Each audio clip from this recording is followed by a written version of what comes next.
Plot and breakdowns. Keith Giffen. Script. Bill Mantlo. Pencils. Todd McFarlane. Inks. Chapter 1. P. Craig Russell. Inks. Chapter 2. Al Gordon. Inks. Chapter 3. Joe Rubenstein. Inks. Chapter 4. Todd McFarlane. Letters. Gasper. Colors. Carl Gafford. Assistant Editor. Kevin Dooley. Editor. Andrew Helford. Special thanks to Bob Greenberger, Mark Wade, and Tom Christopher.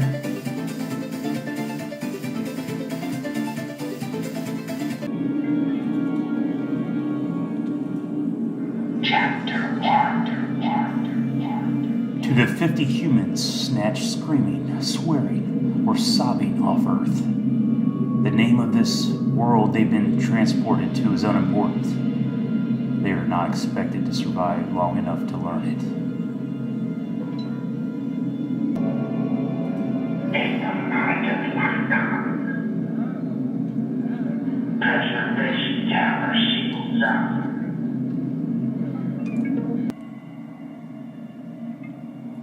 Blaster field on standby.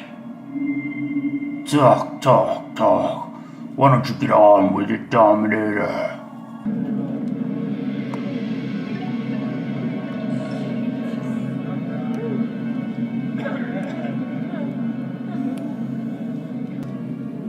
My dear comrade, Francondia, for a race that delights in destruction, you are remarkably eager to rush into that which should be relished. The humans will die, but their passing must be scanned, studied, savored. This experiment should test conclusively the existence of any genetic anomaly in man. So what if it does exist? It would explain humanity's remarkable ability to develop superpowers in response to adverse stimuli. And the blaster field should provide a most adverse stimuli. Our projections give only one human even the most infinitesimal likelihood of survival. We shall soon see. Now?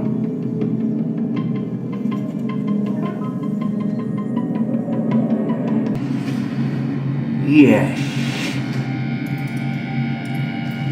Let the test begin.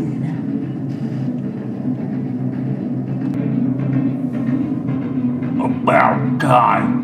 Energize prods. Move, you human trash. Activate blaster field.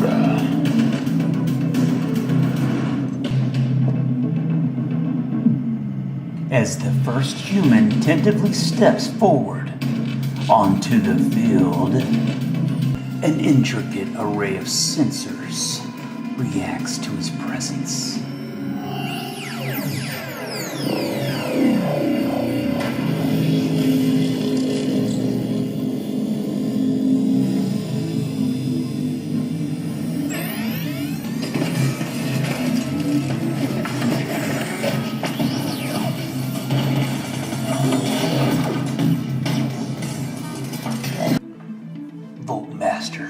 Zap boxes, chem bombs, incendio torches, ground mines, bacterial swish pots, protein slime bombs, intergalactic killing devices crafted by the cosmos' most inventive weaponsmiths.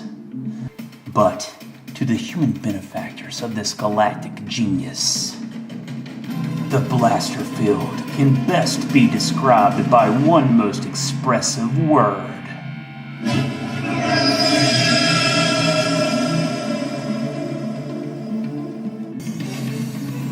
Death.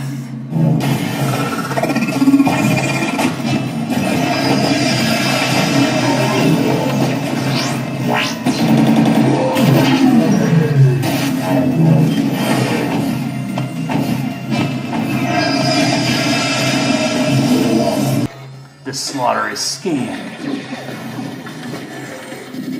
The data collected by Dominion computers. The Dominator's belief is that only 1 of 50 humans will manage to survive.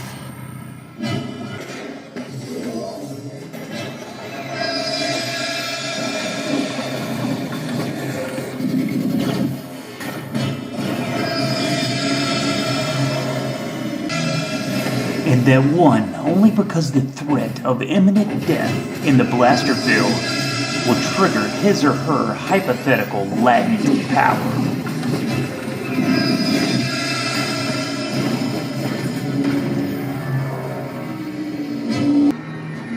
The theory is soon proven wrong.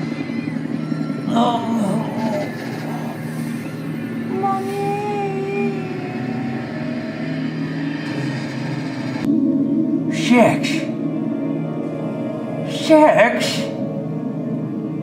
7, but the female is gravely wounded. 7 then, when all projections indicated at best 1. Such a result defies all our expectations and heightens our fears. Luck was ruled out as a factor. Only some sort of genetic variance could account for their survival. But perhaps our sampling was not so random as we had thought. No, the humans were obtained from different races, diverse nationalities. If these thin skins upset you so, Dominator, we Cahoons will be glad to obliterate them. Fool! Do you not yet understand the import of the test? Bah! A godly of any Cahoon could have survived.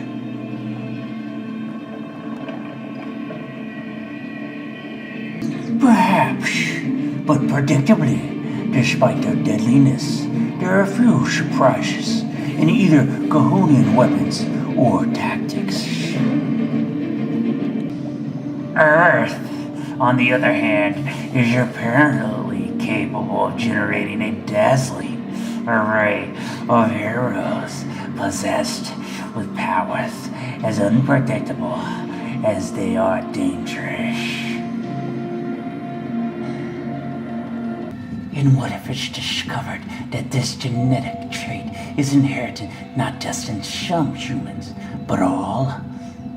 No, I will not even entertain that notion.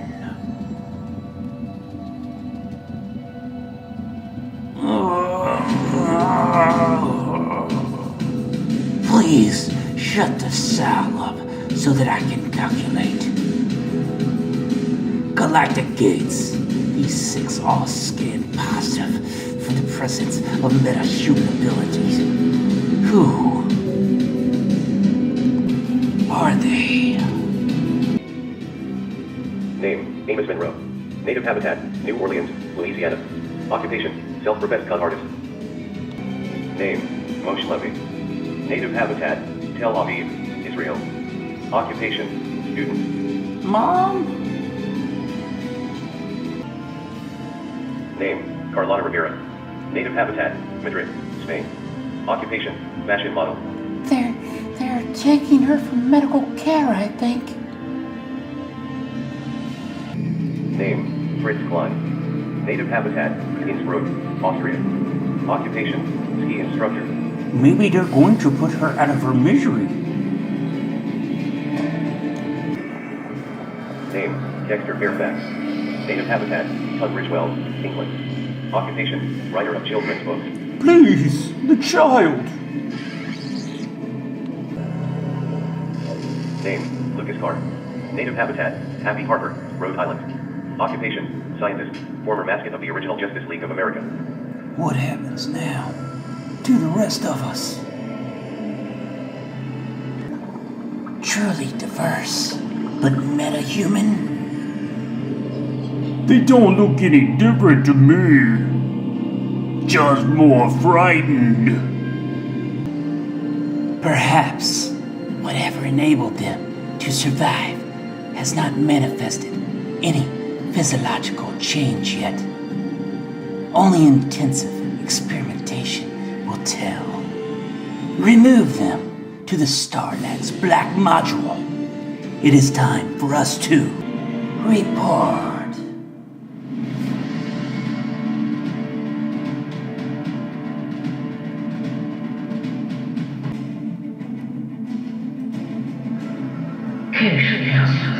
Behold, the race come home singing, denizens of the planet Earth in their own hearts. Man, perhaps the deadliest creatures in the universe. Alone among races, mankind lacks homogeneity. In contrast, although divided by castes, all dominators are physiologically the same. While cohomia process varies, one code is indistinguishable from any other. Though all organisms shift, all are genetically alike. Such sameness makes for predictability and security. The enemy one knows one can guard against. This is not the case with mankind. While most are even a form of human, some, many more, apparently, than we can dream, possessing latent tendencies towards superhumanity. That in itself could put dangerous. But mankind inherent belligerent with the fact that this suspected genetic barrier affects each human in a unique manner, and Earth becomes a spawning ground for an unpredictable super race. But these humans can barely unite to defend themselves, let alone threaten us.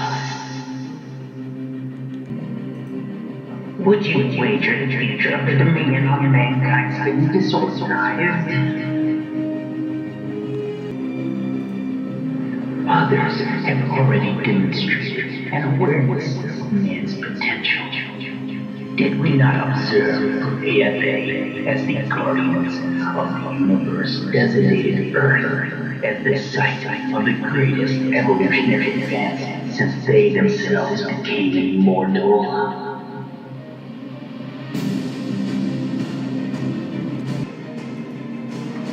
And perhaps accelerating that advance by imbuing certain humans with superpowers,